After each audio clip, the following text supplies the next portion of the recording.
From project reviews to incredible interviews, along with the general things in Web3, CraigO's Crypto Corner covers the space in a fun and engaging way. We dive in so our listeners can conceptualize, plan, strategize, and implement their very next move. We are quickly becoming a platform that enriches and supports the overall foundation of Web3. In order to grow, you need your voice to be heard. If you have infinite curiosity, then CraigO's Crypto Corner is just for you. Come join us. You're tuning into CraigO's Crypto Corner, the best in Web3, blockchain, NFT, and cryptocurrency technologies. Great reviews, incredible interviews with the leading people in the Web3 ethos and just the general things Web3. I want to welcome everybody today on Twitter Spaces, Facebook, and YouTube Live. Now, I also want to say GM to my amazing co-host, Mr. MetaMat Trades. How are you doing, my friend, from Pennybois Stock Alerts? Good. How you doing, Craig? I'm good. I fit that all in there. We got some really good Pennybois alerts today to go over, and today's going to be a really special episode. And I've got you today, which I'm really excited to talk. And I'm really looking forward to diving into self-exploration to be a better you. And I think part of what this episode is going to face around is not only getting involved in a great digital asset community, which I think this is, and the artist is phenomenal. But I think more importantly than that is it's about spiritual growth in this journey that we're on as human beings in this thing called life. No, I'm excited. I'm excited to dive into this. I know it's not just about Web3. This is going to be all about, just like you said, life, which I'm excited about. Me too, my friend. And so we know that Mr. Ralph Quintero from the Daily Ralpha with infinite curiosity this week, he's handling Miami NFT week. So he will not be here, but that's okay. I got him covered. I've got his back. And so we're gonna get into it. There were like three primary things that he brought up to me, Matt, and I want to get your take on it. And then we're gonna do our intro for our amazing guests. And I'm just moving some things around. All right. So if we can, Tony, if you can queue up a quick screen share. Devin D. Jardin. I hope I'm pronouncing that correctly. He's an incredible artist in his 20s. He has, in the physical world, has sold art pieces well over $100,000. This was featured today on the Daily Ralpha update. It's a 5-minute read newsletter, absolutely free. If I didn't say that before, free. Why could you not want it? It literally is the foundation in which I build some of my house around content creation. That being said, Devin D. Jardin in the arts section, but also in today's drop, it's a free mint. And so this is his first digital asset collection. This is sort of the alpha degen art. By the way, if you go and mint and you're listening in on this, I highly recommend it. Daily Ralpha, you'll find that link in there, or you can go right in here and just mint right on his page. I would highly recommend using a hot wallet, a minting wallet. Do not use your ledger. Do you not use a wallet that you do not interact with stranger contracts. Always protect yourself, most importantly. Now, I do want to go on to tweet of the day, which will go to the third part. And if we can just queue up a quick screen share, Tony, that would be amazing. And I love this one. Honestly, if you're like me, a bad trader, well, that probably is me, just own a Yuga asset, because every couple of months, they will airdrop you some random shit you can sell for an Ether 2. God, I love that. But I got to tell you, Ralph made a great play the other day. He picked up an Other Deeds property. He got very excited on a space that I think was featured with Captain on one of his spaces. Big shout out to Captain and NFT Bark. They always run great Twitter spaces in the mornings, I believe 9 a.m. if I'm correct. And so that brings me to my next point. Yuga Labs is doing some amazing things. So if you've got $3,000, $4,000, maybe $5,000, $6,000 lying around that you just don't know what to do with because you got so much damn money, go buy a Yuga asset. And the other thing that I'll say to that is all of their combinations, the in-game play, the things that they're doing, the key that just they gave to the person who won the contest, which I'm kind of curious. I mean, this kid was a whiz, $1.6 million. And then you also have they're tying up with their brand. All right, Matt, don't die on me. We're just at the beginning of the podcast. You understand? I heard that number, the 1.6 million. I was like, geez. That was good. That was really good. So I'm going to just recommend that everybody check that out. Now, there also was another thing that I just want to point out real quick. Tony, quick screen share, my friend. This is much easier than those hand signals, Tony. Let's be honest.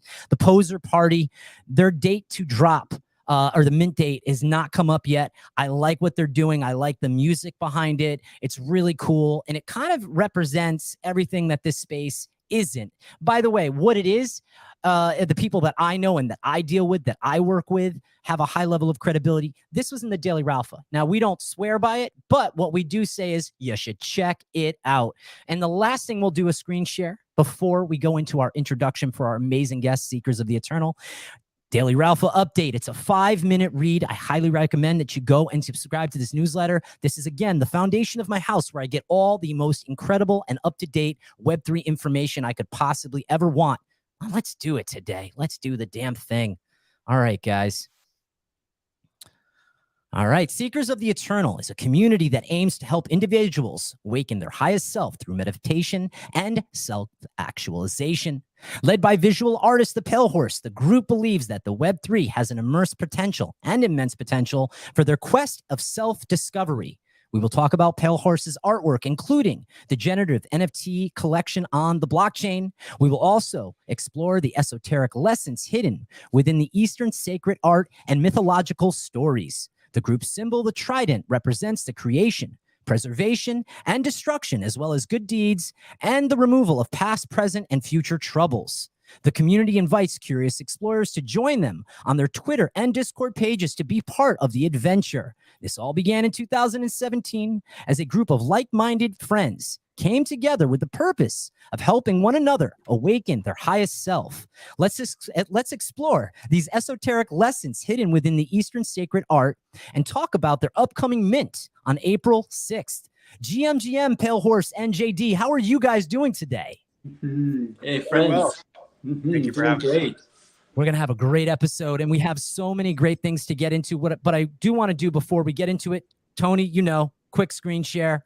Seekers of the Eternal, if you guys are not engaging with their page, I highly recommend. Not only is their art phenomenal, not only does Palehorse do some incredible things, but more importantly, they're really bringing some great knowledge to make and help improve and make a better you.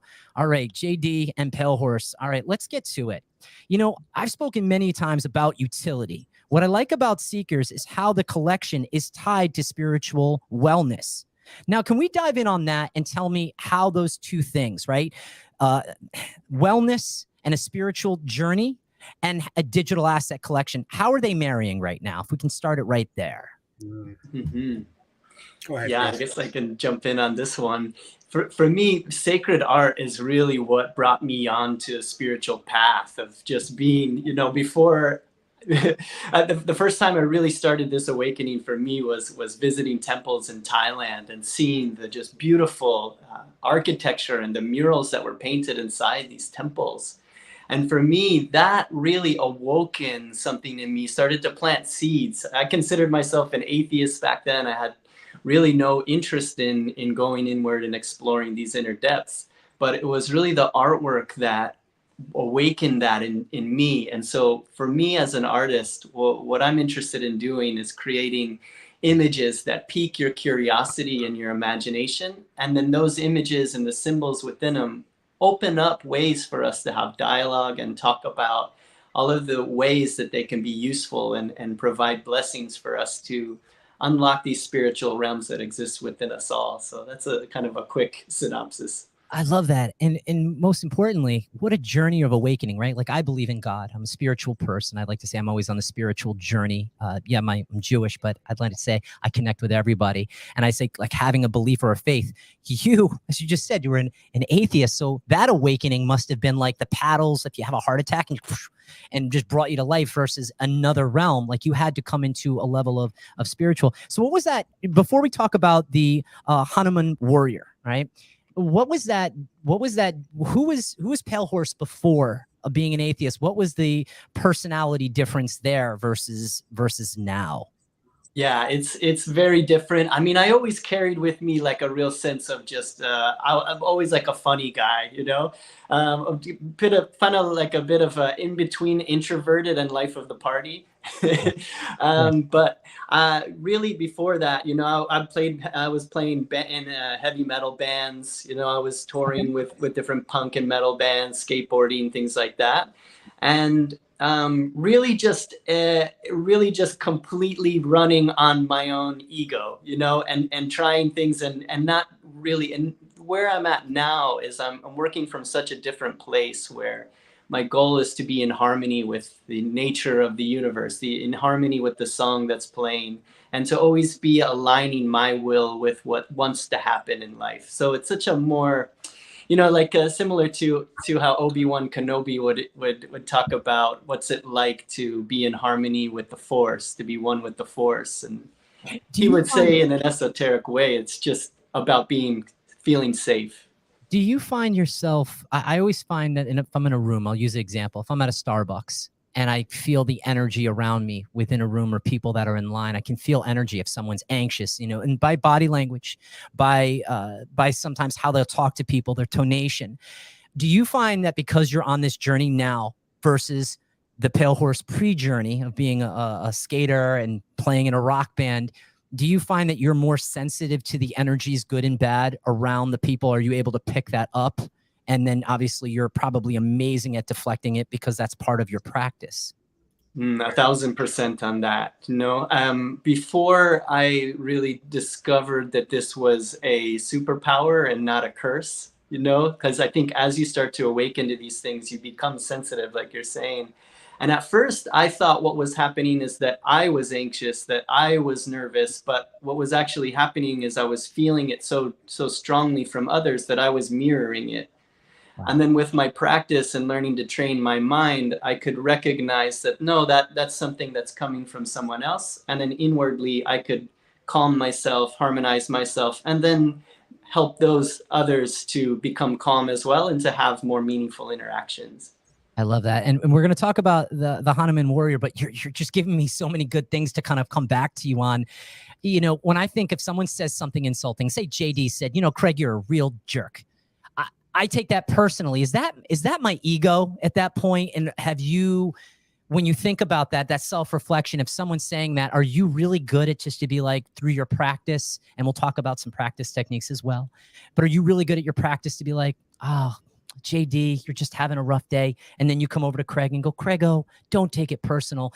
Is that an ego-based thing for us human beings? Yeah, that is something that I'm very actively working on and getting better and better at over the years here. And something that one of my spiritual teachers talk about is that if someone is punching your ego in the stomach, we can welcome it, because that's what we actually want, is to dissolve our ego, is to weaken our ego. So if somebody is weakening our ego, we can join in with them and appreciate that that's what's happening. It's not an easy thing to do, but over time, you get to also have a sense of compassion and recognizing that most people are just projecting their own feelings onto you. So it's something that you want to go and have introspection on and ask yourself, am I being a jerk? Like, why do they think that way? Why are they feeling that way? And then find out ways that you can learn and grow from it. And then, just like understand that people are all going through their own journeys and trips and not to take offense. I remind myself of that sometimes. It can, whether it's in my real estate business, whether it's with friends, I always try to remind myself everybody's on a journey and you don't know what their day has been like. And so when they're interacting with you, everybody carries a baggage. And that's what I love about your practice. All right, let's talk about, and if Tony, you can do a quick screen share, the Hanuman warrior. I really love it. And I want to have some esoteric lessons in my life today. So help us understand this piece of these pieces of art and what this represents. And obviously we're going to work our way towards the digital asset side for all of our amazing, wonderful, like-minded spiritual degens who want in on this collection on April 6th. Yeah, amazing. Yeah, I think what this does is it fits right in this nice little niche where people who, degens that are used to now collecting art collectors that maybe weren't art collectors before. But now we fit in this nice little space where you're coming out of that and now looking for meaningful actual art for your collection. So I think we fill that void really nicely. And what you were alluding to in the artwork, that it is all filled with symbolism, and symbolism that can activate latent superpowers and qualities within you. Yep. And with this image of Hanuman, he's known as the monkey god, the monkey deity. There's a whole story of him, ancient story. George Lucas credits the story that the Hanuman story is written within, it's called a larger epic called the Ramayana.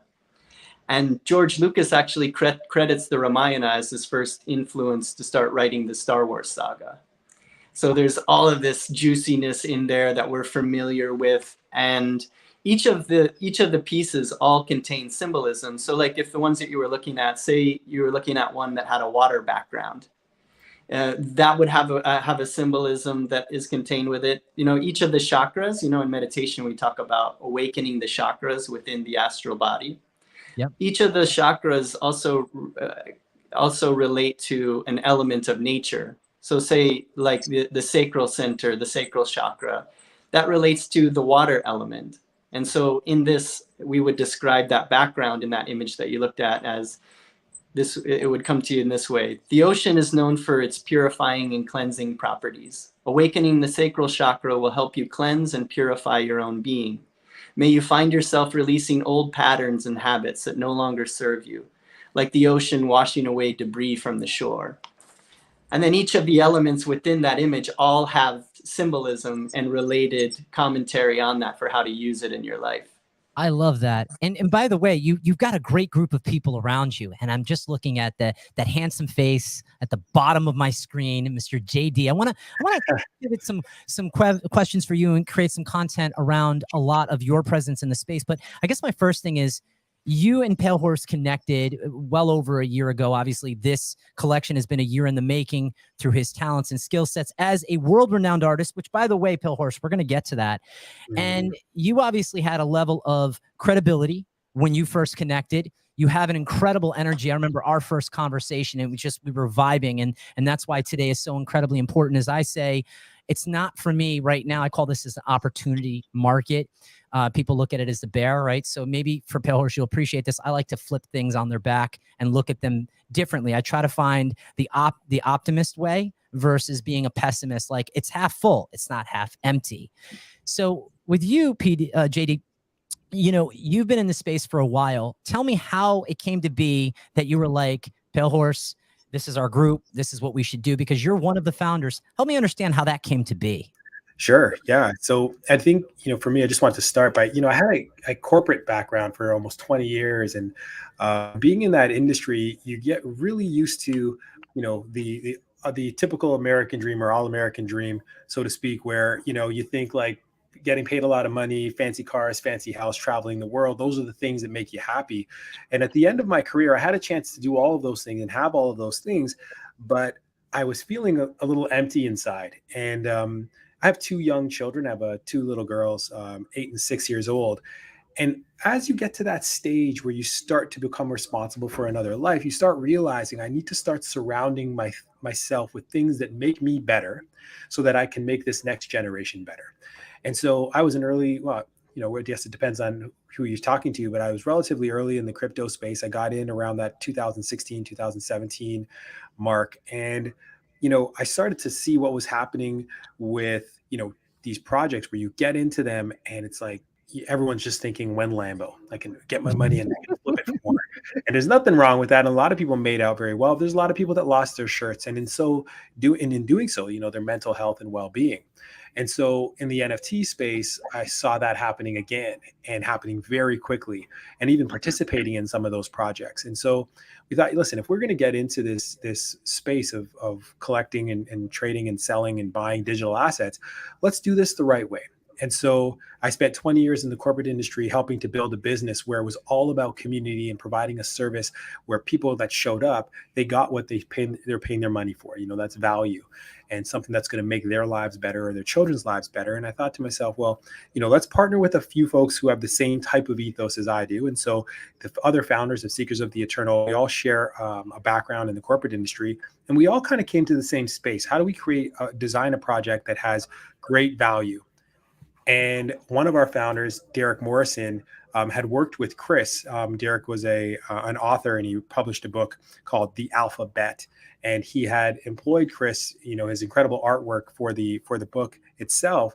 And he came to me and he said, look, you know, I'm going to reach out to this artist by the name of Chris Parks, aka Palehorse, genuine artist, and his work is phenomenal. And he has a background. He's a initiated yogi, and he really believes in his craft and really understands the lessons that can be imparted here. So he said, I'll reach out to Chris and see what he says. And so Derek and Chris actually had the initial conversation, and I think Chris was thinking about this Web3 journey as well. And when Derek, proposed it to him, he said, Derek, I was expecting your call. And so, we partnered with him because we thought, here's an opportunity to bring a genuine artist and genuine art to the blockchain. And what Chris said to us, said, look, I like these monkey ideas, but none of them have a story. And he said, why not bring the most epic story of Hanuman and bring it into the blockchain? Because all the lessons and virtues and characteristics of that we need to succeed and survive in this environment, we can bring that to the blockchain through Hanuman. And that's how we connected with Chris. And we've really just trusted him and his ethos, and we've built the entire community and project around Chris and his artwork. JD, how do we get people in this space who are incredibly unhealthy? By that, I mean, how many times have you spent at an event, and maybe you won't admit it, I'll go for it. I was at an event and there was a mint, and there was something really important going on. Now, mind you, I was in the space, but I wasn't really there. Why? Because I was going in for a mint. I had to get in it, when Lambo. And that was last year, that behavior pattern. Now it's like, I'll get in when I can. And now the market slowed down. The oxytocin has kind of been pulled from it, right? So you don't get that massive hit. Right now, I look with your collection, what's going on, your ecosystem. We're going to talk about the Soda House and how important the utility that you guys offer, which utility from you guys, I think, is based more in authenticity. And when you create a better human being, you make money. We say your network is your network. I would also say your health and your well-being and your ability to get a full night's sleep. I got to tell you, since I've stopped drinking coffee and since I've actually been getting more sleep, I'm feeling a lot better. I'm feeling more well-rested. My memory is better. My reaction time is faster. I'm able to process things. Chris, Palehorse, I can't say that I've gotten rid of my ego. That hasn't really happened yet. I'm still working on that, just like you, working in progress in that regard. But JD, how do we get the community? I mean, think about it. We're all heavily involved in On-Chain Monkey. Big shout out to them. Incredible community. But how do we get people to come in and really engage, not just on your Twitter and Discord page, because I think you're one of those communities, not projects, or one of those businesses / communities. And I like the word community because it's more family orientated. But how do we grab the attention of a degen and say, hey, this is why this collection is really important. This is why you want to get involved in Seekers of the Eternal. And this is not just a money play. This is so much more. This is a business. I get that. But this is about making better people in the space. And we can affect the people in the space. What can we do when the normies start coming in? What are your thoughts around that? Yeah, great question. So I think one of the things I've learned in life is that, there's not a one-stop shop for everybody. We may not be the project for everyone. There may be people who feel that what gets them out of bed every morning is when Lambo and being a degen. The goal, though, is for people who have evolved to a space where they realize that where they put their money and where they put their time, the return can't always be currency. You'll realize, like George Carlin has a great bar, and he says, there's a lot of people who are trying to fill holes by buying like cars and houses and trying to flip, get the quickest dollar that they can. But he said that's like being hungry and taping sandwiches to your body. You're never gonna be fulfilled and satisfied. And so for those people who have been in this space, who have found that this is not as fulfilling as it was turned out to be, whether you made $1 million or $100 or you lost it, if you're looking for more, then come to Seekers of the Eternal, because what you're going to get is you're going to get a community who believes in reaching their highest potential and supporting one another to reach their highest potential, engaging in IRL activities like meditations and like group discussions where we share personal experiences of triumphs and failures, and we try to bolster and pick each other up. We try to share these incredibly ancient lessons through Hanuman and hopefully apply them to our lives. And then, like I said, you're not just getting a PFP that was designed somewhere, like on nothing against Canva or anything else, paintbrush or whatever else, but you're getting a piece of art that someone who is a genuine artist has poured everything they've done for the last 20 years of their career into each and every piece. and aligning it with an epic that's going back thousands and thousands of years. So your currency here is, in addition to financial, is you may get something that will feed and satisfy and your money into a space that's going to make you better as a human being. I love that. And that's the message. That's the powerful message that needs to continue to be shared. And before we hop over to MetaMat Trades with the Pennybois Alerts update, and he always brings great information, you know, I guess the thing that I would just follow up on that, JD, is how do we grab the attention, right? And I think I'm a big fan of DMs, right? You hop into someone's DM and you say, hey, I want you to check out our community, but here's why. And I feel that Seekers of the Eternal, you know, that which makes me really excited, is that you guys aren't focused like myself. My head is down. I'm focused on growing, great interviews, incredible content. I feel like you guys are doing that just the same in the spiritual realm. And so a couple of things that we're going to do before, after we go over to MetaMat is, Palehorse, I'm going to bring it back to you, and I want to talk to you about your 20 years of experience as in the corporate world, doing art for the likes of Nike and some of the other big brands. But then I also want you to give us some little alpha insight, how we can plot, plan, and strategize and implement some really great techniques around building our spiritual wall. And that might become with some meditation practices, maybe some breathing. I want to understand a little bit more from that. So before we do that, Mr. MetaMat Trades from Pennybois Stock Alerts, how are you doing, my friend? Good. I love this. I was actually talking with, seeing Jason there. I was just looking at his profile here on the Discord. And it turns out, seems like, and I could be wrong, but it says on the Discord, a longtime crypto investor, equity investor. So I think that's just awesome. It's always fun having other people in the industry, also in the NFT space. But yeah, I have a few stocks if you wanted to do the screen share. Let's. You're already ahead of it. I love it. Let's go to the screen share. Yes, and hit it up, my friend. We got 2 screen shares and US Gold Corp. Yeah, so this is the first one we were looking at. This is actually coming from our stockresearchtoday.com. This is a free newsletter. If you want to check that out, you can get in on these before they run. We called this one out. I think it was either yesterday or the day before. Currently up 12%. This is just a play that we're looking at when it comes to low floats. We know the biotech, it's biotech season right now, but gold, especially recently, with the banking sector, electric vehicles, it's definitely something to look at. So we like that one. I wouldn't currently, like I said, it's up, a good amount today. I wouldn't get into it right now, at the top. But this is something to look at, for the future, when it comes to these the stock research state document. The other one we're looking at right now was RNXT off the same stockresearchtoday.com. I believe that one was up around 16% when I last checked today. This one, same deal, low float, extremely low float, and we're just looking at this really high upside potential on the charts for this one. But we also do a deep dive on this website. As far as the fundamentals go, we go over all the different employees and the CEO, and what they've done in the past, and we also go over the charts as well. So it's a very, very big deep dive, because I know when it comes to trying to find your own stocks, it can be very daunting. There's a lot of message boards out there, and there's a lot of bad actors, and just a lot of FUD out there. I just wouldn't personally listen to. So it's good to find trusted sources, people who've been doing this, like Jason, who've been doing this for years. Our analysts have been doing probably combined 30, 40, 50 years or so. So I think it's definitely worth checking that out. It's stockresearchtoday.com. I love that. Pennybois Alerts in the house, always giving some really great stock Web 2 alpha.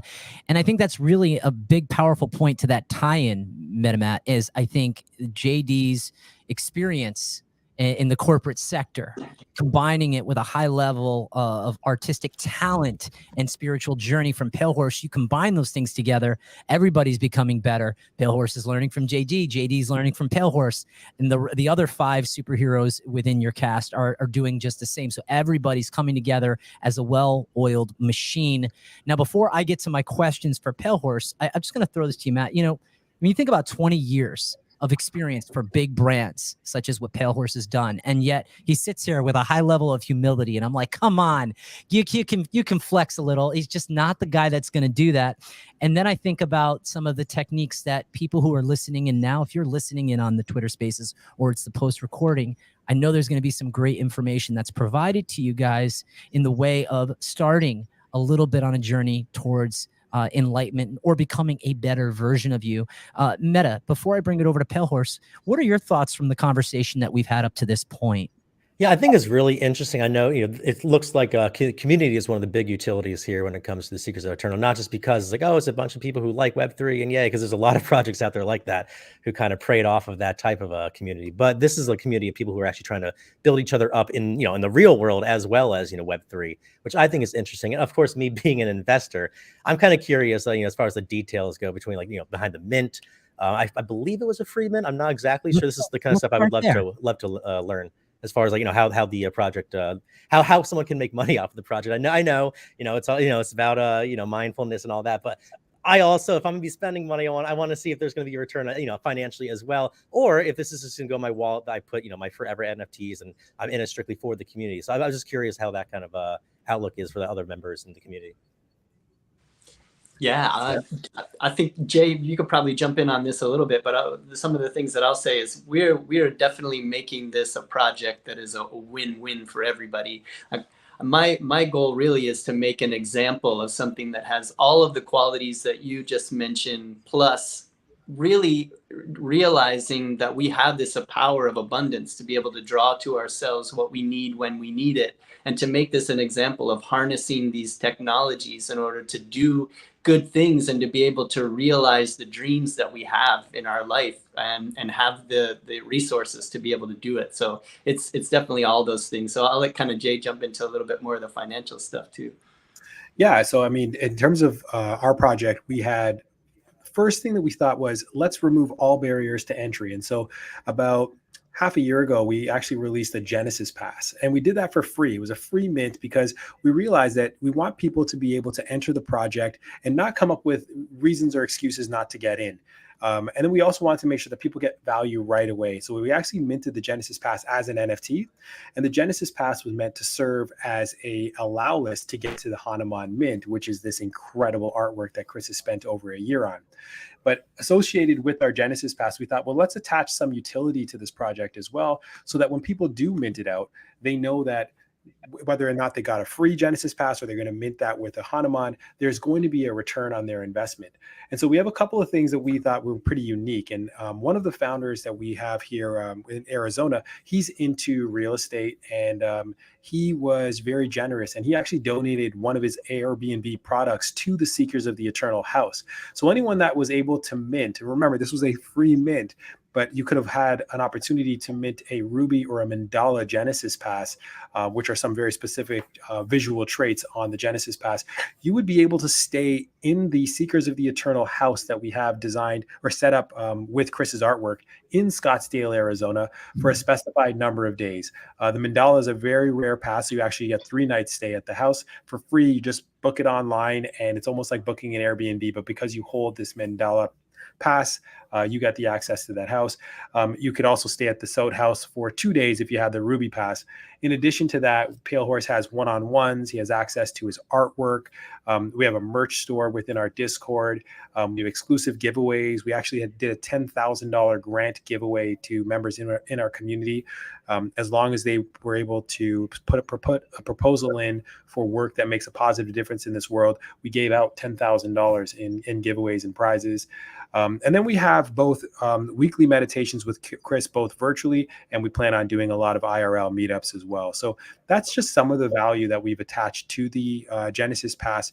If you do mint the Hanuman, there's additional unlock for additional utility as well. So genuine art, genuine artists, incredible utility, and a community that is here for the long haul. So I know royalties has been like a big talk of the town recently in the NFT space. I'm just curious because it sounds like you have a lot of utility, and you have these one-on-one sessions.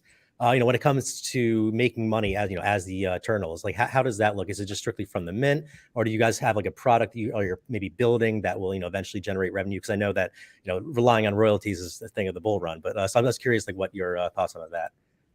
Yeah, it's a good question, Chris. I'll let you jump in here, but I think for us right now, we're trying to give as much back to the community as possible, as you can tell by some of the utility. I know there's a number of NFT projects that don't have anything close to that, but the goal for us is to ensure that we have enough made through the mint, and then as well off of royalty, so we can put it right back into the project, so we can keep this going for the long term.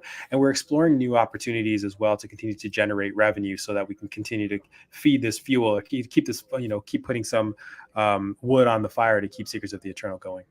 But go ahead, Chris, if you have any other value that Yeah, you'd like to. yeah. If you got a little more time for this, we're also with the artwork. For me as an artist, IRL artist for all this time, gallery artist and selling artwork to collectors and things.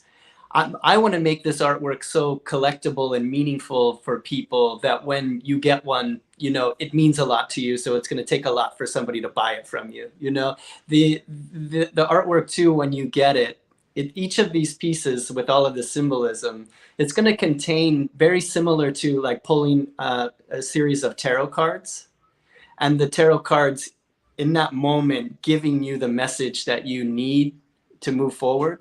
So they're going to be these very personal pieces. So when you do, you know, like each of the symbols there will give you tarot card style information that will pertain to what you're dealing with in your life and blessings to move forward. And then also I'll be providing meditation practices that go hand in hand with that. So how to activate those things within your life. So I think once people get really a sense of what these images are and what they contain, the value of them will increase as well, just because I think it's, you know, for me looking at NFT creations, I think when you see projects where it's like, wow, that artistic project would have never happened if it weren't for NFTs and Web3 space. So I look at this as another one of my collections, creative adventures for people to get into. And then just like you would collect a painting or a print or anything like that to be a part of that. And then right after this one, I'm just going to get started right on the next one and then get started right on the next one. And we're just going to keep going with this. So it'll be collectible as well. How many people currently, because I know you can get Genesis passes. I did take a look on OpenSea, so you can get it on secondary. Right now, what are the Genesis passes sitting around number-wise? And then also the other point to that is when you hold a Genesis pass for everybody that's listening, you have access to get 3 of these digitally hand-drawn NFTs, which I believe are one of ones. Is that correct?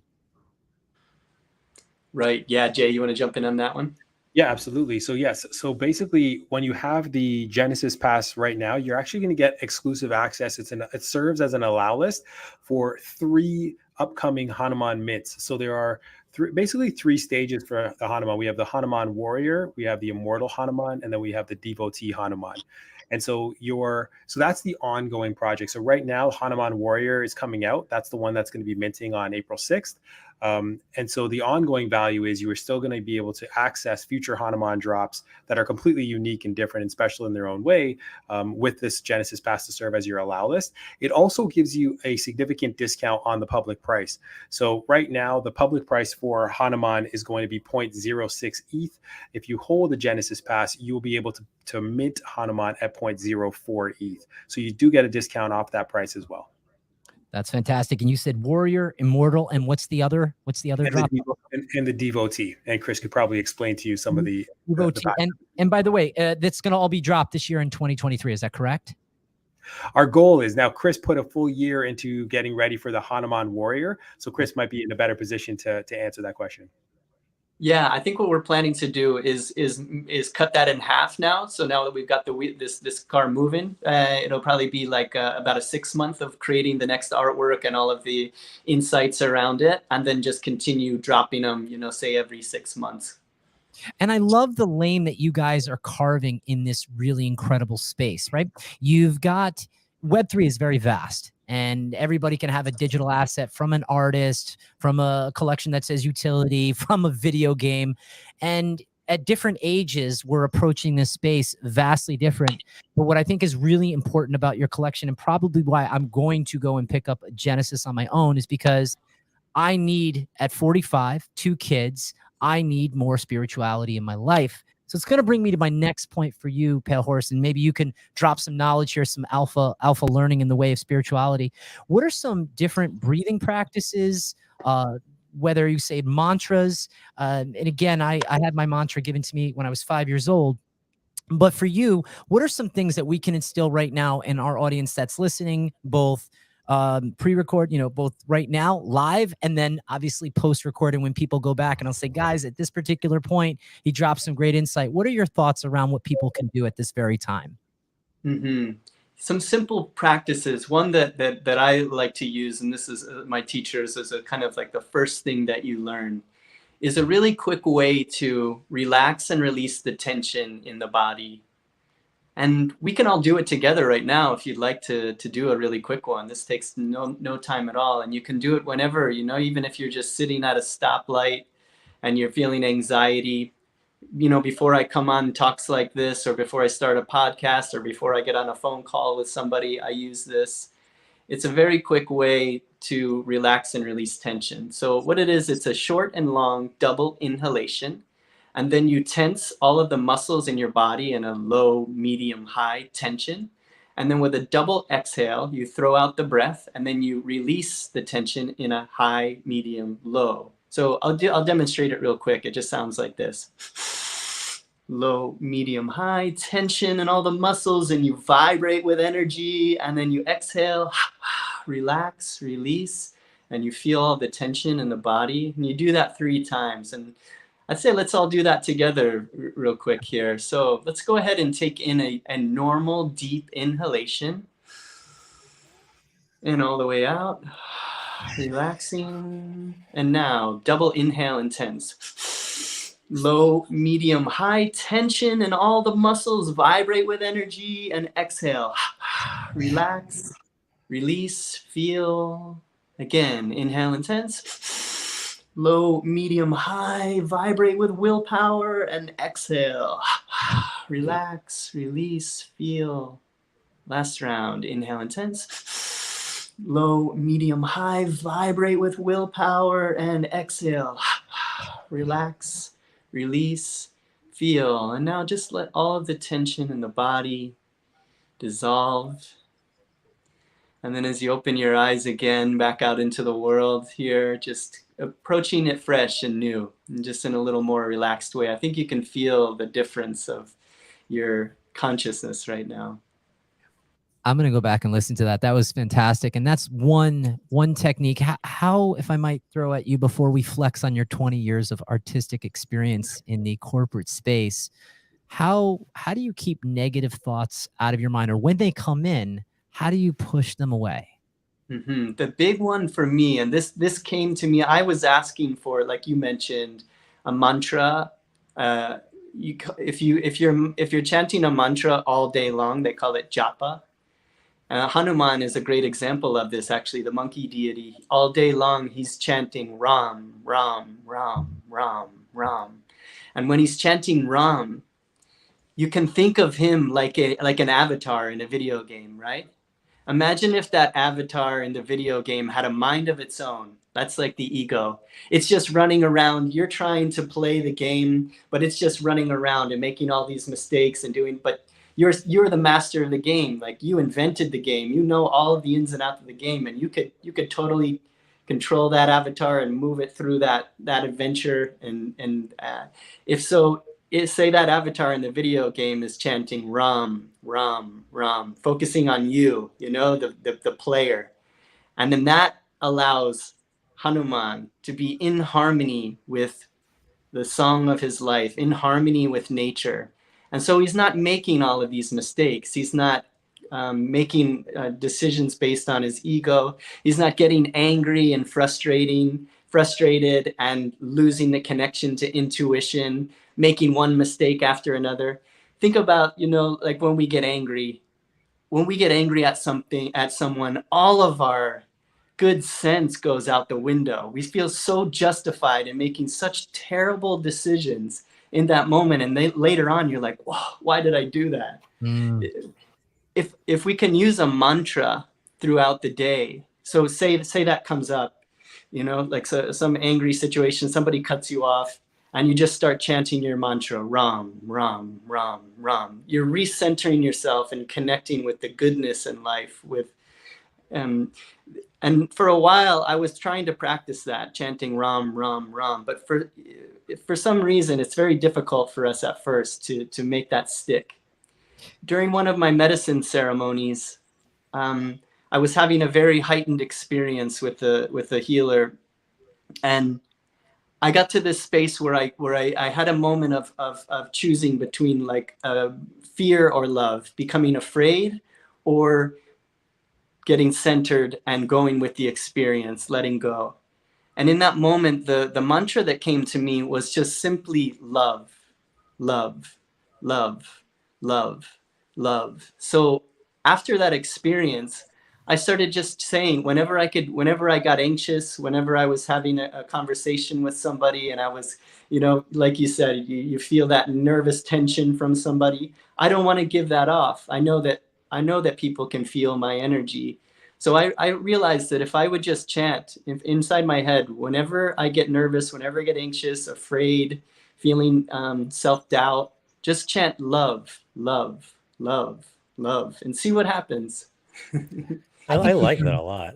I think those are two powerful techniques. One is a mental technique, and then one is a physical for the breathing. And I want people to go back and listen to it. And it's very interesting when you take yourself from a setting right now, and then you almost get that kind of like laugh, like, okay, I've got to get into that space so I can be part of that. That's been a challenge for me, but it's something that I'm so grateful to have you on today in discussing this. And I want to come back to this, if we can. And by the way, Palehorse, thank you so much for those tips that you dropped. That alpha, as I like to say, for that self-improvement, that's utility right there. And your section hasn't even dropped, which is gonna be on April. I've got one more quick one that I could send out to you too. For people that are just getting started with meditation, if you want to, I think it's important to have an experience, to have a spiritual experience, so that you keep doing it, right? And one of the fastest ways to have that, I say, is the Wim Hof method. You can just so quickly do that breathing exercise, and you can feel like, I remember the first time I did that, I was like, man, you could lock me up in prison. As long as I could breathe every day, I'm going to be okay. You know? And so I would say, look up the Wim Hof method and just do that. And if you can make a daily practice of that, then you can start your practice of your meditation practice can come from there. You know who got me into Wim Hof was CrypTero. On Twitter. He's actually my cousin, and I think I'd mentioned that to you guys. And so he's an OCM OG, and if he will know about this conversation today, because he doesn't tune in on these spaces. I don't know, it is what it is, but he's very big into the Wim Hof, and he started doing cold plunges. I started to do them, but I didn't last as long because I couldn't find my place in that space. And I think it's really great to have a conversation with somebody that probably does that. I mean, if you can say something like, hey, if I'm in prison, so long as I can breathe, I'm going to be okay. That's some real G stuff right there. I mean, that's straight gangster. But before we go into your 20 plus years of experience, and I want to dive as well as it hits back to JD and his experience and why this is such a powerful team. Matt, any thoughts on the conversation and some of these techniques thus far? Yeah, I love this personally. I personally love yoga. I used to like, you know, I would have never even like thought of myself doing yoga like 3, 4, 5, 6 years ago. Then I took it seriously, and I lost a lot of weight and gained a lot of muscle. It's a really great. I love yoga, and it's also great for your mind. I really do believe that, you know, people's outlooks on, you know, life and experiences, interactions directly affect their life and experiences, interactions, how it actually plays out. You know, it's kind of like the placebo effect almost. You know, a good mind typically, you know, can lead to good things, which is why I just think that this is utility to me. Like, even those exercises, is that the kind of stuff that holders can expect, like during, because I know you said you do meditation sessions. Like, I love that. Like, I think that, like, that's the kind of stuff that people in this space need to learn, you know, so for when they're trading these NFTs and they start to feel emotional, they need to, you know, do these mantras and breathing exercises and stuff instead of clicking that button, like, you know, and then losing a third of their net worth. Like, I think this is great. This is utility right here, I think. Isn't it funny, guys, that people will spend their net worth to make more money and risk losing all their net worth than actually investing in their health and overall well-being? I mean, that to me is powerful, and it's part of the human condition, which I know Palehorse and obviously JD, I mean, you know, Palehorse has rubbed off on you. I mean, you guys are always super gracious to one another. You recognize each other for the talents, and it's an incredible partnership along with the rest of your team, because I have to assume if you guys were well enough to pick each other, humbly speaking, you picked other great people. You want to know great people? Look at the people they're surrounded with. That will tell you everything that you need to know. So I want to go into this 20 plus years of experience working for some of the world's top brands. Now, I know it doesn't, you know, anymore, it probably doesn't fulfill the ego bucket, but when you look back, what made you so on demand as a talented artist? Why were you the go-to guy? What makes you so special? Well, I appreciate that. It's been a fun, wonderful journey, and I really I'm so grateful for the clients that I've had and the opportunities that I've had to be able to make artwork for a living. Just in itself is such a mind blowing thing for me, and I feel so lucky to have done that.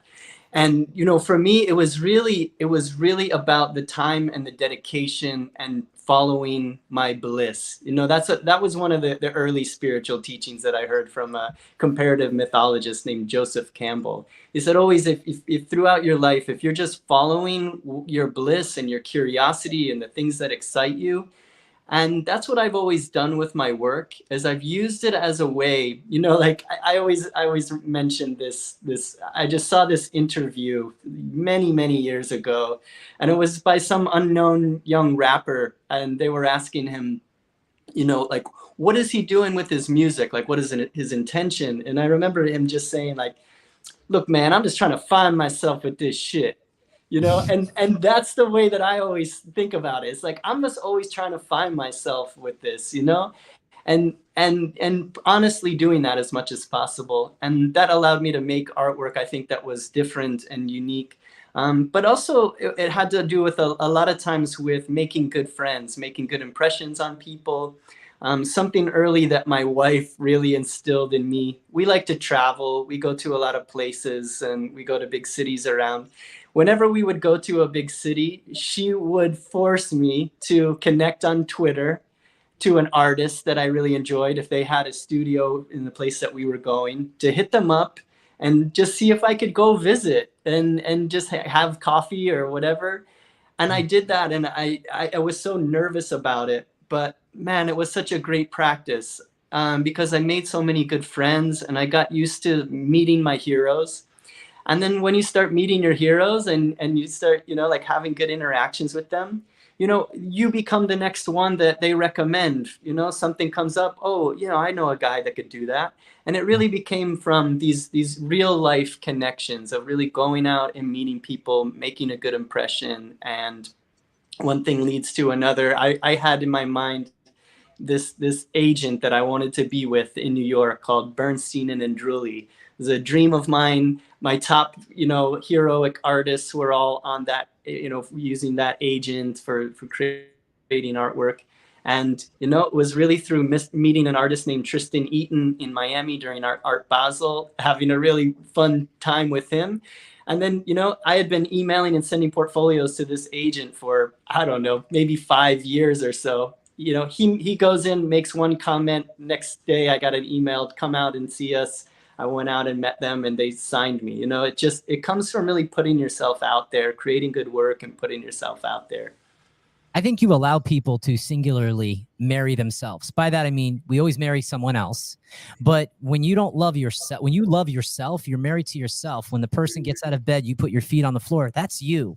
And if that ceases to exist, your realm in this world is gone. So the most important person to love is that self-love is you. And you bring up a lot of really great points. So it's not surprising that even before this journey directly, and obviously your 20 years was before you were on that atheist path where you were a guitarist, but you had a sense of humor where you attracted and you brought people in. Listen, bad people bring people in, neutral people bring people in, and really good people bring people in. I would say you're between neutral and good at that point. Now you've elevated, and it's not for you to say it, but it's other people to go, hey, fill my cup of coffee, the emotional part. Before I come over to JD and talk about the merch line drop, and we'll do a screen share in a second, not yet, Tony.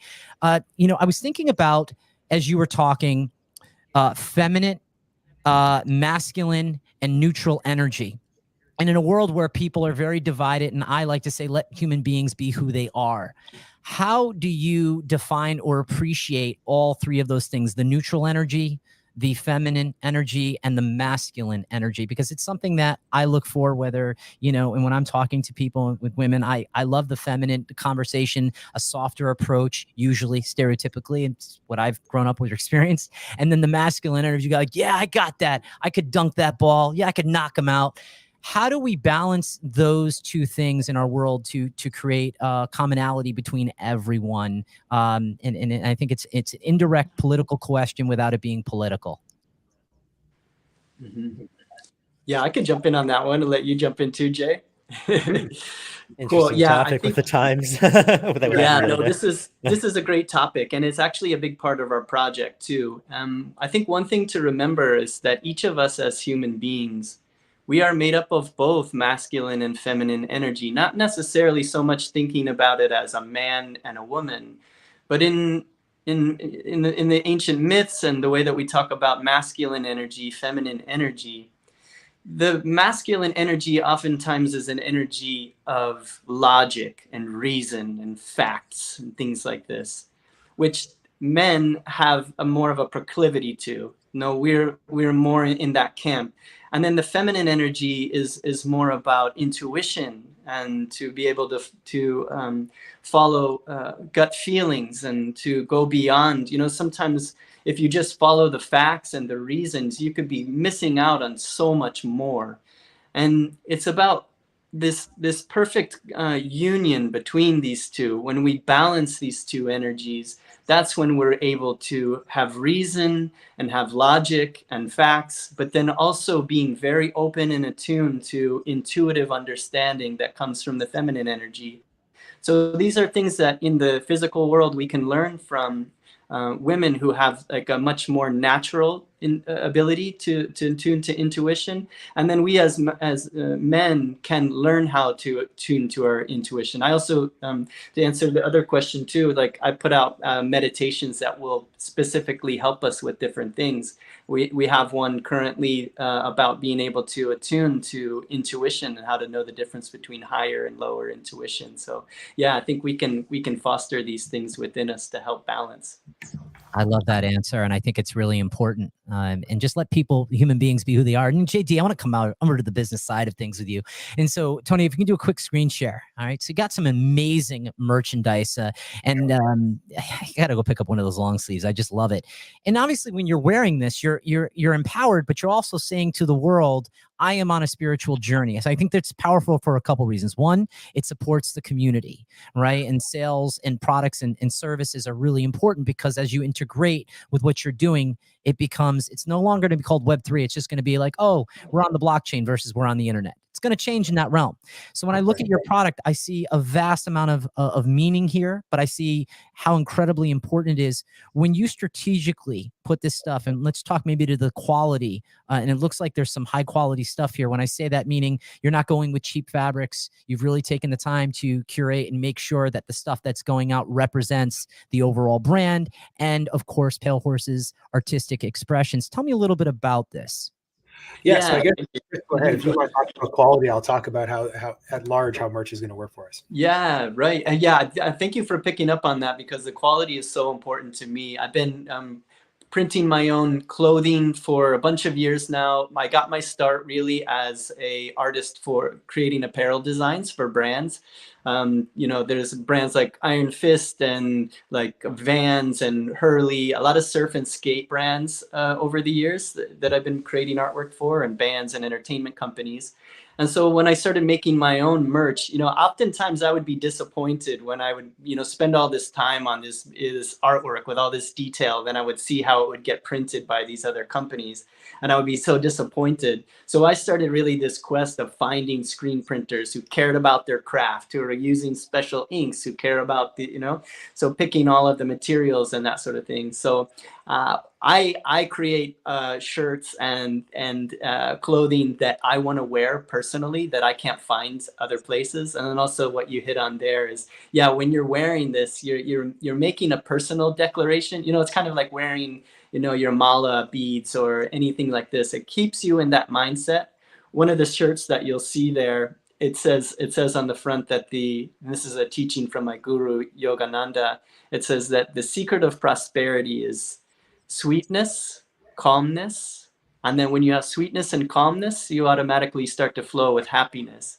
And when you're wearing a shirt that says calmness, sweetness, and happiness, it's really hard to like go around in a bad mood because all your friends are going to call you out. So it really works twofold in that way. And yeah, quality is a big part of it. So yeah, thank you for pointing those things Chris, out. I got to jump in here because I'm wearing it right now. I don't know if everybody can see it, the sweetness, calmness, and happiness right there. I was in Disney World. I took my kids to. I'm a Canadian. I'm in Toronto, and spring break for us is early in March. And so I took my 2 young daughters to Disney World, and we were waiting on rides, and I was wearing this, and I can't tell you how many people stopped and said sweetness, calmness, like happiness, like they were just completely mesmerized by the shirt and the artwork. And it happens everywhere. We were at VCon last year. We got stopped everywhere for Chris's artwork that we were wearing. Where can I get that shirt? Where can I get that hat? It is remarkable. And I think, I think I'd said this to you, Craig, offline. We are big investors in On-Chain Monkey as well. We love the blueprint that they've put together. They really leverage their community. You have a lot of smart people within that community, and Seekers of the Eternal, we literally took the same blueprint and added it here. And so many of the members of Seekers of the Eternal, they're a little bit more mature. They're very successful in their own right in a variety of different professions and industries. And we're going to leverage them a lot. But one of the things that we wanted to is make sure that we give everyone the opportunity to, like I said, have value, real value. And so all of the artwork that Chris has designed over the years, and the t-shirts and the hats and the bandanas and the prints, we give people 2 opportunities to get that. One is they can actually go into our Discord and they can collect SOAP tokens just by going in and every day and clicking it. And they can collect it, and then they can actually cash them in for this incredible merch. In addition to, On-Chain Monkey just went to a space now where they can go and they can buy the merch, so that they continue to put fuel on that fire, so they have the income coming in to continue to support that project. And the same thing for Seekers of the Eternal. So what you have seen in the On-Chain Monkey community, you can anticipate for Seekers of the Eternal as well. That's really what we're trying to achieve here, is a community that is able to sustain itself. So it's not dependent on even us as founders or Chris as the artist. We have a community of builders here that know how to contribute and give back, and hopefully create a space where everyone grows. I love that. And I think it's incredibly important. There are brands out there, and I won't name them, where they're very well established brands. However, the quality, nothing that you see behind me, everything's good here, but the quality of the merchandise. And that really, for me, was a big turnoff, because one of the things that we talk about on our podcast is about attracting Web 2 based businesses, products and services integrating with blockchain based companies, Web 3, and then form of tokenization of a digital asset, which you guys are. And I'm really excited to not only follow, continue to engage with you, but I'm also excited to be on this journey. And for me personally, and Matt and I talked offline about how can we grow our podcast, because it is CraigO's Crypto Corner, and there's sort of a segment that might go to CraigO's Corner. But as I look at it, for years, I had dealt with a high level of depression and anxiety. And so what I did was I medicated with antidepressants and anti-anxiety. The best thing I ever did, and I had a friend years ago that at that particular point in my life was a friend to me, and they helped to get me off of that medication. And I'm so grateful, because it has a clarity. And we always have to be careful to say, come off your medication. That's not my place to say that to people. It's kind of like if you go to mint in a project and you mint with your ledger, not my thing to tell you. I'll just say, hey, maybe you should seek advice and then come to a conclusion. But I'm so grateful to be omnipresent with you guys today, to have you on the podcast. And I just want to get some finishing words from either one of you, or matter of fact, both of you. So JD, let me start with you, and then Palehorse, I'm going to let you finish it off. And then I know Matt is going to hit for a few minutes with some really incredible rapid fire questions. Sure. Sounds good. So I think for me, there's 2 big takeaways as a member, and not as I'm going to approach this as a member and not a founder. One is this project really encourages everyone to be introspective.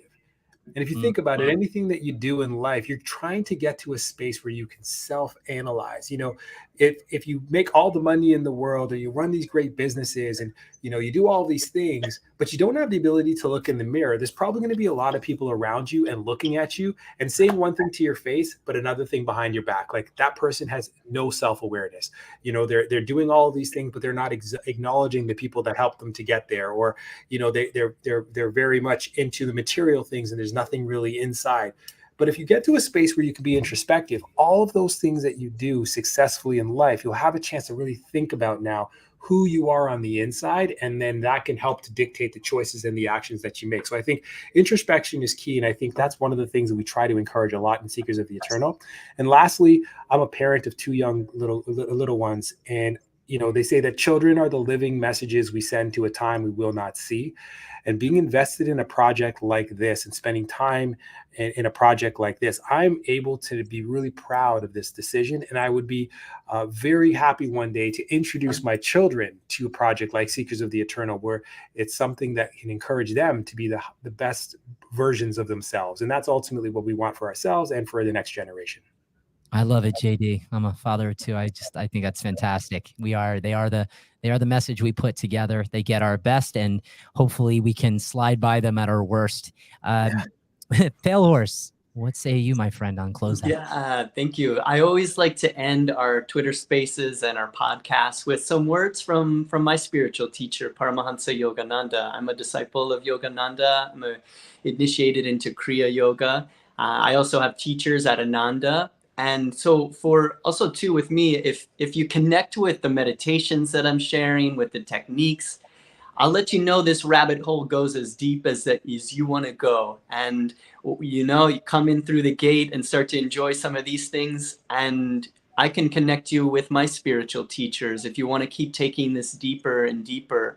It's really a path of just self-realization. This isn't any dogma. There is no religious requirements. Any religious past or no religious orientation is totally acceptable. These are scientific techniques, and it's about connecting with awakened masters. And you can think about awakened masters as if they were graduates from the College of Life, and that these graduates of the College of Life come back in human form from time to time to reawaken these abilities that we have. And so I just wanted to, I like to read from Yogananda here. This is just a quick excerpt from one of his books. This is called The Secret to a Happy Environment. And he says, if you want to be loved, start by loving others who need your love. If you want others to sympathize with you, start showing sympathy to those around you. If you want to be respected, you must first learn to be respectful to everyone, both young and old. Remember, whatever you want others to be toward you, first be that yourself. Then you will find others responding to you in like manner. I love that. And you are the example for me and role model, and also JD as well, because he's been on this journey. It's Teflon. It's not being penetrated by other people's energy. And when it hits, it's a force field around. And in closing that out, I am super grateful to both of you coming today on the podcast. I think we created some really, most importantly, meaningful content. I'm really excited for the launch of your digital asset, as it's based around the community of wellness and spiritual journey. And I'm excited to engage even further. And Meta Matt, I'd like you to close this out with some really great rapid fire questions. And then let's leave it open for a few minutes after. I know our Twitter Spaces is a little light today. Everything changes. We're at a unique time, which is around lunch, so I completely get it. But Meta Matt, take it away with some rapid fire questions for these fine gentlemen. Yeah, so my first one is for Palehorse. I heard that during the podcast you're saying how you've been traveling a lot. You love yoga as well, meditation. I'm curious, what's the coolest location or environment that you've done either yoga or meditation at? Yes, so I would say Ananda Village is the ashram, is the place where my spiritual teachers gather. I got to go visit there. That's in Nevada City, California. And you can go there you can go there and just spend some time there. You can go to a meditation retreat. They have amazing gardens. It is a place that is really, and many spiritual people say this, is second to none as a pilgrimage destination that is so filled with spiritual energy that you can feel it as soon as you get there. And meditating there, I felt like I was in an astral space the whole time that I was there. The meditations there were just on another level. So I would say Ananda Village in Nevada City. And then also Yogananda, while he was alive in LA. He has a place in LA, which so many friends of mine live in LA. I've never heard of this. So look this up. It's called the Lake Shrine Temple.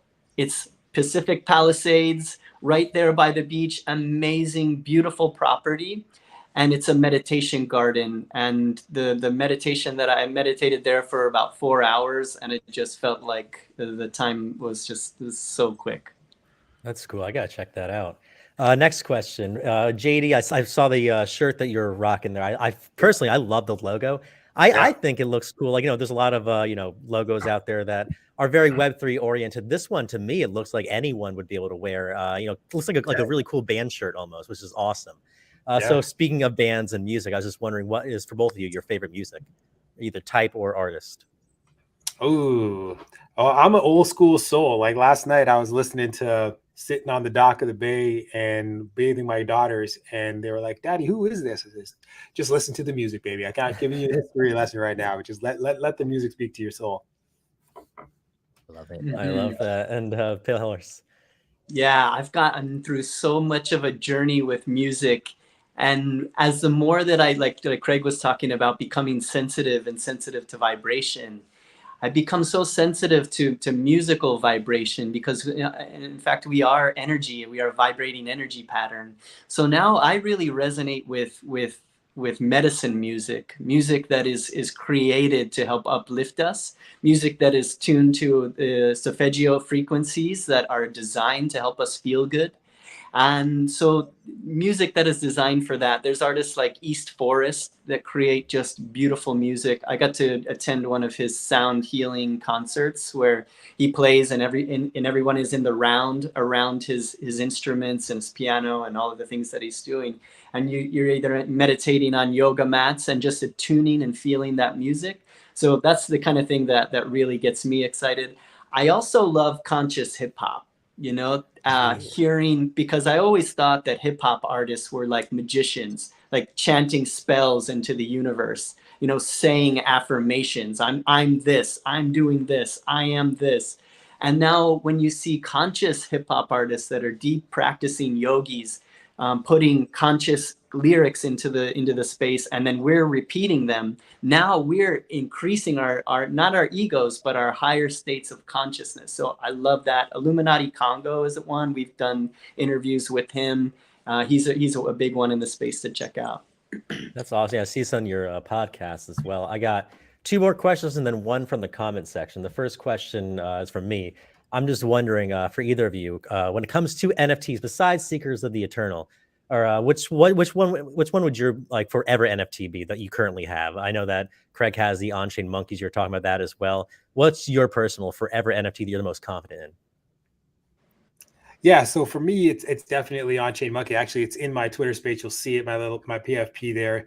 I believe so much in the community and the leadership team there, and I just love them. I love the monkey as well. I just think that that's my forever NFT. We've also invested in Journey Crypto's project as well. We got in on that project when it minted, and we think that Journey, has some big plans for that NFT project as well. So I'd say those are our top two. And then, so my last question before we get to the one from the comments section, I'm curious, and this is just a prediction, what do you think in a year from now we could see the Seekers of Eternal floor price? This would be a great soundbite in a year from now if it pans out. Yeah, I think I would already imagine I know what Chris's answer is going to be, but I think that we've never really been focused on floor price at all. We're focused on the value that we provide to our community, and we allow the community to dictate the floor price. I think one of the things, though, that I always try to keep in mind is that people are putting their money down. And so we hope that whatever someone puts down, they get back what they're intended to get back. I'd love to see our floor price at an ETH or more. But you know what? If our floor price was less than that, but someone came to me and said that I came to a space and what you said or what a community member said saved a life or saved my life or changed my life, well, then it doesn't matter what the floor price is, because that's priceless. No, that's huge.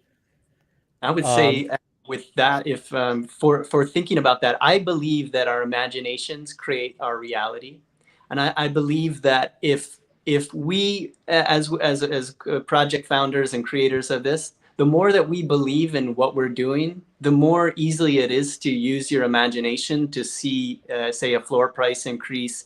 And I think it is this is where it's like this practical and spiritual thing. There's a blurring here, because we are meant to be able to draw to ourselves abundance and these kind of things. And it is a spiritual practice to see the future and then move into that future. So I think as we get things going, I'm going to spend time with the team here where we actually do imaginal practices where we see that number increasing, and then we just move into that reality where that's the case. And the more that we believe in what we're doing, and the more I also see that, you know, this money is transferring into energy. You know, with cryptocurrency, it used to be paper bills or these kind of things, and then now it really is flowing energy. And so the more energy that we put into the project, in turn, the energy of the value of that will go up, and we'll spend time imagining it. So I say 6 ETH. There we go. I like that. I was expecting that from JD. We got that from Palehorse. I gotta start practicing that mentality with some of my bags I'm currently holding. And the last question is from the chat from Michael Theophil. They were asking if either of you have ever tried ayahuasca or any kind of psychedelic drugs to help obtain ego death. Yes, 100%. Yeah, the psychedelics have been a huge part of my journey. Ayahuasca is, I believe, it's all spirit, as they say. Ayahuasca is such a powerful thing for connecting with spirit. It's also a very powerful medicine for overcoming your likes and dislikes, because it requires oftentimes a purging. It makes you feel violently ill, and then you purge it, and then you get rid of all of these things that are holding you back. You also spend time in nature, where there could be mosquitoes, there could be intense heat or cold, or, you know, things that you're going through physically. It's a very good practice. I call it tapasya. You know, like doing spiritual things that are very difficult in order to be able to learn to sit in uncomfortable situations and then to find the beauty that exists there. So yeah, psychedelics have been a very big part of my life. That was the catalyst that brought me out of the early atheist thinking. It really broke all of my rules. It made me feel so silly for how limited I was seeing myself and the universe. And I've never touched it myself, but Chris and I do have a weekly podcast that we do, the Seekers of the Eternal podcast. And with every podcast, the psychedelic experience and the medicine journey is calling me. So that is definitely within reach for me now. Huh. I know. I always say when it comes to the trading world, you know, I don't personally trust any influencers out there who haven't themselves experienced a big loss in trading. So it kind of sounds like, you know, with this this technique, it's almost like breaking yourself down in order to really find yourself, which is, I think, interesting. But anything else from you, Craig? I don't. I think this was a great conversation. I hope you and JD and Palehorse, I hope you had a great time with us today. I think we covered a lot of time. Yeah, thank you so much for putting this on. And it's so great to get the kind of, I feel like this was just, it was an unstructured, you know, free-flowing conversation. It was genuine questions. Hopefully we gave you some genuine answers from us as well. And, you know, April 6th, that's the day we're charging for. This is a long time in the making. Over a year, Chris has put into this artwork. His artwork hangs in galleries and goes for thousands and thousands of dollars. So the fact that he's committed to this process for a year of his life and to bring this to the blockchain, like, this is incredible value to everybody. So April 6th, get ready and go grab a Genesis pass, because right now they are way cheaper than they should be. And it's going to give you a great discount to get some genuine art. What are they priced at right now, real quick, before we end off? I think it's like less than 0.01 to pick up a Genesis pass. And, you know, they were free. There was a free mint. So we never expected a free mint to be explosive. It was just to serve as an allow list and give somebody an NFT. But if you do the math, and if you're a numbers person and you run the math inclusive of the utility that's provided and what Hanama is going to bring, you're going to find that floor price way too cheap. I agree. I think there's a lot of great opportunities out there. And I say there's going to be a lot of projects that fail. I believe that yours is going to be a long one to very much not only succeed, but make the lives of everyone around us better. And I'm better because of you, gentlemen. So thank you so much. We're going to close it out. And we're actually going to cap down the Twitter spaces. There's not a lot of people in there. So I'm going to hold off on that today and appreciate everybody's time. But this was phenomenal. And let's continue our conversations, gentlemen. I'm glad to have built this relationship. Absolutely. Thank you so much for giving us the time today. Thank you. Yeah, I feel a kinship with you guys for sure. You know, it's like when you meet people and you can talk like this, it's like we've known you guys in past lives. And that's really a big part of this project, is putting out these beacons and then meeting soul friends. You know, we've lived in my view is that we've lived billions, trillions of lifetimes, and we have so many friends out there in the universe. So when you do have these like really quick connections with people, it's like, hey, I know you from before. It's nice to reconnect with you. So that's what it feels like. Consider my house in Fairfield when you guys come into town. My house is the Soda House just for you two guys. Hey, appreciate that. Same thing here in Toronto, Canada. I don't know if you know anyone out this way, but if you're ever out this way, we'll take care of you. Sounds good. Thank you so much for watching CraigO's Crypto Corner, the best in Web3, blockchain, NFT, and cryptocurrency technologies. CraigO signing off.